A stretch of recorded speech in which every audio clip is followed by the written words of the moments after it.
बिस्मिल्लाहिर्रहमानिर्रहीम। नाज़रीन, आप देख रहे हैं अमान टीवी यूट्यूब चैनल। नाज़रीन, खबर शामिल करने से पहले गुजारिश है कि हमारे चैनल को सब्सक्राइब कर लें और वीडियो को लाइक करें ताकि हर नई आने वाली वीडियो आप तक बर वक्त पहुँच सके। नाज़रीन, आज मुस्लिम लीग नून के रहनुमा हल्का N63 से जिन्होंने इलेक्शन कंटेस्ट किया, नवाबज़दा गज़नफ़र अली गुल, आज उन्होंने प्रेस कॉन्फ्रेंस की जिसमें इलेक्शन के हवाले से अपने तहफ़्फ़ुज़ात का इजहार किया। उन्होंने कहा कि इलेक्शन जो इसमें धांधली नहीं बल्कि इलेक्शन रीअरेंज किया गया है। मौजूदा इलेक्शन जो है ऑर्गेनाइज्ड क्राइम है। चौधरी बरदरान कभी भी वोटों से नहीं जीते।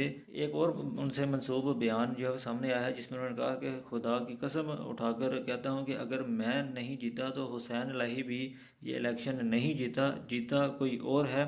नून लीग से 2 सीटें मांगने वाले चौधरी शुजात हुसैन ने पूरे गुजरात पर ही कब्जा कर लिया है। ये इलेक्शन मशकूक है। चौधरीयों में से कोई भी हल्फ देकर कह दे कि हमारी अक्सरियत है। सारे हारे हुए उम्मीदवारों को जितवा दिया गया।